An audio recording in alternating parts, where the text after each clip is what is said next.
evening, everyone. Welcome into a special edition of the Hawks Eye View. Drew and myself felt like we needed to get on and talk about one of the biggest games in the history of women's basketball before it goes down, Elite Eight rematch between the Iowa and LSU women. And Drew, I don't know how you're feeling, but I've got nerves and I'm not even playing in the game. Yeah, I mean, this has been a collision course ever since the national championship last year, right? With the goal getting back to the Final Four, actually winning a chip, and getting revenge against LSU, right?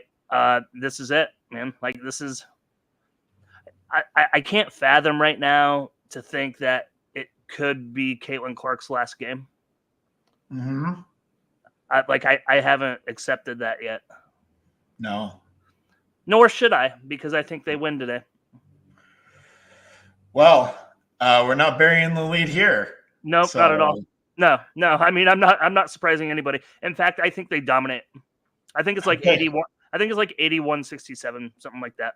I'm just coming out and saying it right now. I think they kick their ass. Okay. We didn't talk to each other about what we thought about the outcome, but before we went on the air here, but I'm feeling the same way. Yeah, I mean, I think Iowa's the faster team. I think rebounding is the biggest key, right? And how the game's going to be officiated, which, I mean, we could say that about every single game. And in fact, I think I do. But, I mean, it's going to depend on how physical they let the LSU, 4 and 5 positions, how physical they are with Hannah Stuelke in there. They might play a bigger lineup. You know what I mean? They might play Addie O'Grady and Hannah Stuelke at the same time. Would that be something that you could foresee? Yeah, I think that's a lineup that we'll see at times tonight. I think we'll see the same starting five, and Bluter will be quick to put O'Grady in if she feels like it's necessary to keep LSU off the boards. That's how Angel Reese gets most of her buckets. Let's just be honest. She gets offensive rebound putbacks. She's not scoring a lot otherwise. She's just not. She gets offensive rebound putbacks. She gets to the free throw line. She makes her free throws. That's it. So yeah, you're right. It will depend upon which team can dictate the tempo of the game, because Iowa wants to run up and down, and LSU scores a lot of points, and they're okay with running up and down too. But I feel like if they get into that kind of game with Iowa, that does not favor them in this matchup. Running up and down with Iowa, I don't think that's what LSU wants to do. Right. Because then Caitlin Clark can just do what she did on Saturday against Colorado, and just she wasn't shooting the best herself. And that's the thing that we've seen in the first 3 games in this tournament. Caitlin Clark is not shooting well, Drew. We haven't seen a good 3-point shooting performance from Caitlin Clark yet. So maybe, I don't want to say that she's saving it, but maybe law of averages says we're gonna see a good shooting performance from Caitlin Clark tonight. We're gonna need to see it, Andrew, if they're gonna pull it out, right? We need contributions from Kate Martin and Gabby Marshall, like just like Saturday. Saturday was wonderful. Every starter was in double digits. Mm-hmm. I mean, that's the effort that they need to beat LSU. I mean, that's just plain and simple, Yeah. So I mean, I don't know. I am anxious.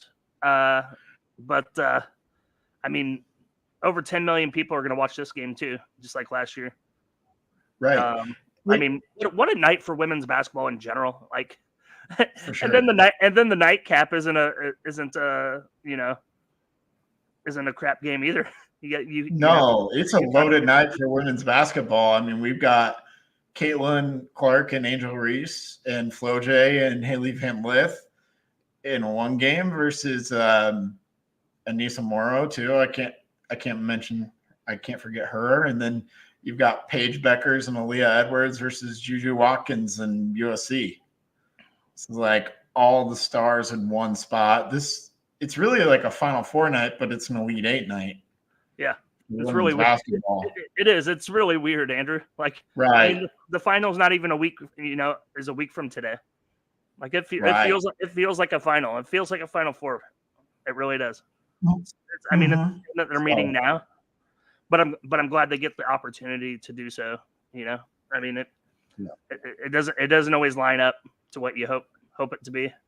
And starting off, going back to the Final Four, knocking off the team that knocked you off in the championship last year, I think is a good start to the redemption tour.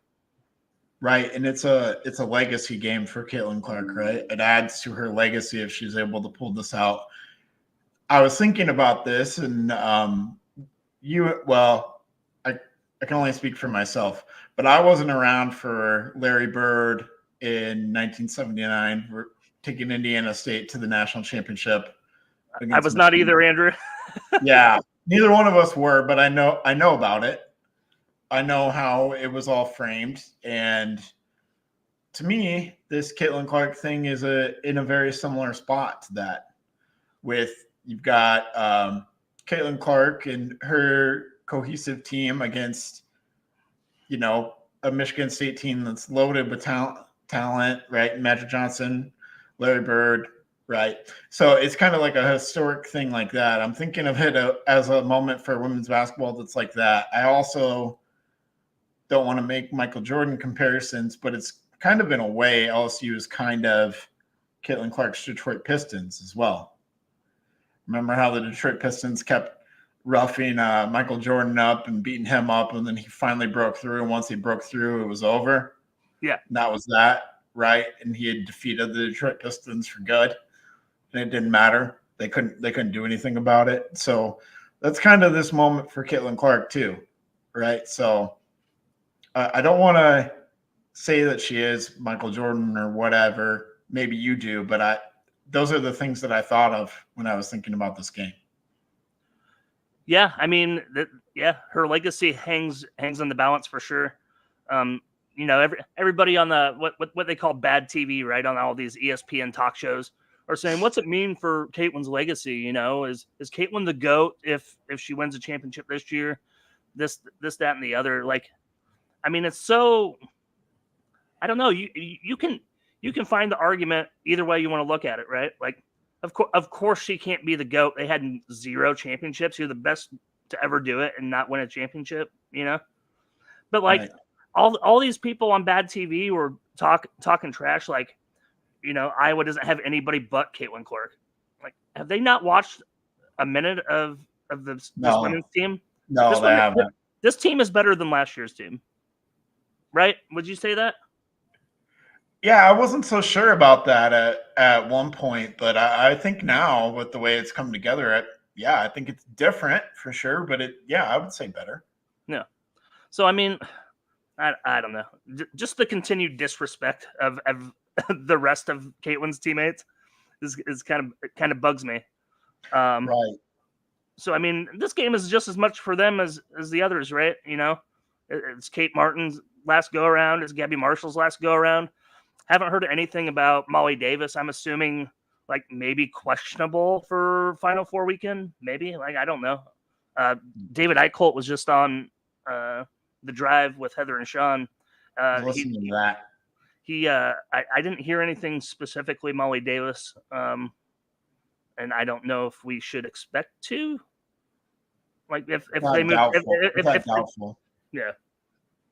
So I mean, it is like Michael Jordan, The Last Dance, right? Like, this is it. Yeah, no, Bluter's gonna have great teams, after Caitlin Clark era, but I mean, never gonna have a player like her again. Not in Iowa City. It's just not gonna happen. Yeah, the discourse about whether or not she's the GOAT, and my thing is, like, winning a college national championship doesn't really impact that one way or another, because let me list off a few guys who didn't win a college championship. LeBron James, Kobe Bryant. Well, they never went to college. Yeah, I'm cheating. I'm cheating. But hey, let's list off a couple others. Shaquille O'Neal, Steph Curry, Kevin Durant, right? They never won a college championship, and you're not going to question their greatness just because of I don't think any of those guys are the greatest basketball player of all time on the men's side. But again, no one would question their greatness just because they didn't win a college championship. Is my point. Yeah, I mean, to be fair, I mean, Kevin Durant was one and done, right? So I mean, Right. And Steph Curry wasn't. Didn't he take that Texas team to the final though? And they lost. No. I thought I think he won one NCAA tournament game. Well, one and I think done. that's it. It happens. Yeah, that's it. I mean, Steph Curry. I mean, yeah, Davidson. Come on, like went on a legendary run in the NCAA tournament 1 year, but he played 3 years of college. Didn't that include Iowa beating them 1 year? No, Steph Curry wasn't. That was after Curry. We played Davidson after Curry was there. Okay. And anyway, yeah, the whole argument's subjective, Andrew. You can find evidence either way you want to do it. Like she owns every record, like basically known to man, right? I mean, the numbers speak for themselves. Like you cannot argue facts and numbers. Right. Do I think? What's that? Yeah, I guess my main point is just that college championships don't predict whether you're the greatest of all time or not. I mean, it's just a feather in the cap, really. Oh, for sure. I mean, at the end of the day, I think if she does pull it off, I mean, like your argument is over, right? Like you could, like you got a title with what these bad TV people say is as a scrub team outside of Caitlin Clark. No, you know. So yeah, she pulls this off, undisputed. Like, don't give me this. Oh, Diana Taurasi and Shamika Holdsclaw from Tennessee in those days. Like, they had 5 All-Americans at all times on all of those rosters. So, like, who's to say who was the best of them? Tina Charles, like all those people. Brianna Stewart.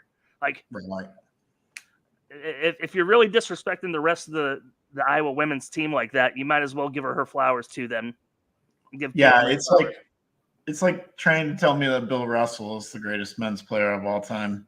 Well, he played in a time where he was pretty fucking good. Yeah, but there were so few NBA teams at that time that the talent was so concentrated into just a few teams. And it's the same thing with women's basketball. That's what you're saying, is that those UConn and Tennessee rosters were just loaded because those were the schools that focused on women's basketball. And the talent was recruited and concentrated into those 2 schools, basically, with a couple of other exceptions. Right. And it's not that way anymore. And that's why the women's game is better now.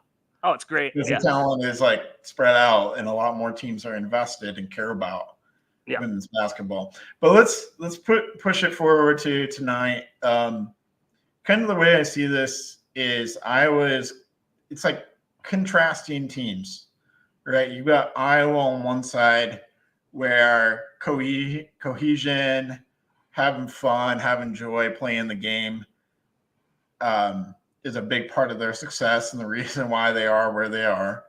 And then you've kind of got LSU, who is got a lot of individual talent, but you can tell that times that it's a collection of individuals and it's only about winning and it's just business and that's all we care about, right? And that starts at the top with Kim Mulkey, right, and works its way down to the entire roster. So you couldn't have more different people leading these programs. Kim Mulkey on one side, Bluder on the other side, and the teams are a reflection of those coaches.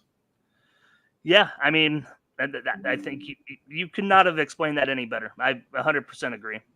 I just can't stand Kim Mulkey. I just can't do it. I can't listen to her talk. I can't just don't I want to hear her cry tonight. Like all those hit pieces from the Washington Post and the LA Times, they're talking about kids, talking about 18 to 21-year-old kids. Whatever, man. Shut up. You brought on all this yourself, really. Right. And that was the point for her all along, because it's all about Kim Mulkey and Kim Mulkey's world. It's wild. It's wild that Brittany Griner was probably, up until the Caitlin Clark era, probably like one of the best players in the last 20 years. Her, Candace Parker. Yeah, I mean, just threw her in the trash, right? Like when she was in Russia, like she wouldn't even make comments about how she was being detained and all this, that, and the other. Like, what do you mean? She is the sole source of your national titles at Baylor. Like, what do you mean? Right. Like you have no thought. Like, she's not human, Andrew. I'm convinced of that. Like this person is not a human being. Narcissist is the word that I keep coming up with in my mind over and over and over again, and I think that's a nice way of putting it. Yeah, for sure. So I'm kind of hoping that the distractions kind of rear their ugly head for that LSU team early and just stomp them out in the first half. Like, I don't know, 15, 20 points first half lead or something, like something wild, like just end it. But yeah, I mean, I don't know. And I wonder if I was listening to the drive, the David Eichholt bit, kind of like you were before we got on the air. I'm also wondering, it seems like officials have collectively decided that the coach's box is not a thing for Kim Mulkey, which annoys me to no end because it's like, why do coaches play by different rules? And then I had kind of forgotten about this, but Eichholt brought it back up that Lisa Bluter mentioned last year during the title game that she felt like she couldn't communicate with the officials at all. Yeah. Not like yell at them, but couldn't communicate at all. And I hope that's not the case tonight. I hope we've progressed beyond that. And I think there needs to be a pregame conversation. I know that the UCLA coach did it before their game. And I think Bluter needs to do the same thing because coach and player conduct when you're playing against LSU is a huge thing. Oh, 100%. Yeah. Just the way they act. They're downright disrespectful at times. I saw it against UCLA. I've seen it against other teams. I'm not surprised by it, but it can't be allowed and shouldn't be allowed. There's no place for it.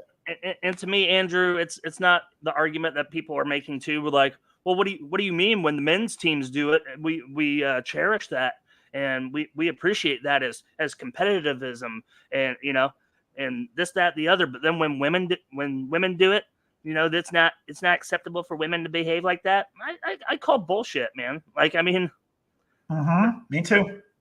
So I mean, but you're 100% right. Like, there's nothing I want more tonight, Andrew, than Caitlin Clark doing the "You Can't See Me" to Angel Reese tonight. And that's what I want. That's all I want in my life. You won't get it. You don't think so? You don't think we'll get the satisfaction of that? No, because Caitlin Clark is like, she might, but she won't do that. She doesn't. I want it so bad. I'm such an asshole.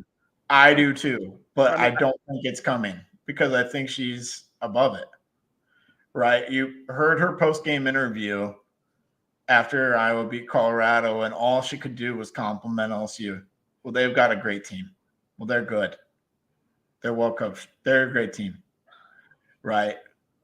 And I think that's all you're going to get out of Caitlin Clark publicly. It's kind of like Kirk Ferentz. It's like, I think you're going to get, nice Caitlin publicly, but privately, I think she's going to be overjoyed and celebrating if Iowa pulls out a victory tonight. But like, back to the Mulkey thing, like they got to throw her a technical foul for walking out onto the court. Yeah, tonight. I mean, she's literally the sixth man out there. She's the sixth man out there. Yeah, or Iowa needs to run a play that involves screening Kim Mulkey. She's on the television now. I just want to puke. Just let O'Grady set a screen on Kim Mulkey one time and just call it good after that. No, I think we're gonna have to do Sharon Goodman. We don't want to lose Addie O'Grady. Okay, yeah, but I don't see. We shouldn't even have to result to something like that if they would just handle the situation appropriately and just ask her politely to step back into the box. And if she doesn't, technical foul, 2, you're out. Bye. Yeah, she certainly thinks that she's above the rules, Andrew. It drives me nuts. That's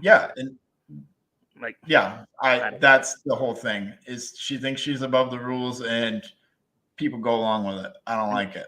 And her smug face, and anyway, it's the worst. Anyways, They're very much it's very much heroes versus villains tonight. It's exactly what the LA Times guy said it was, even though like people are attacking him, and it was pretty shady on the LA Times part. But I mean, how do you not know that you're the villain? How do you not know that everybody's rooting for UCLA the other night? Duh. Like, are you that oblivious? Like, right. I mean, I would rather them embrace that and then be like, oh, well, poor me and poor my team. Bullshit. Yeah. You brought it on yourself. Your team is a reflection of you, like you said. I just want an ass whooping, Andrew. That's all I want. Same. So who do you think? So I think probably Gabby is going to guard Johnson, Flo J. Johnson, don't you think? I think so. And then I think you think Stokey versus Reese on both ends, probably. And then Martin versus Mora. Martin and Mora, probably going to go back and forth. Yeah, I want to see. I want to see Hannah Stolke just run Angel Reese off the court. She could. Angel Reese does have a tough time keeping up with things. Yeah. So Stokey could very much run her up and down. And then are we going to get Clark versus Van Lith? That would be sweet. Well, Flo J is going to guard Clark on defense, but I think Clark's going to guard Van Lith when LSU is on offense. Probably.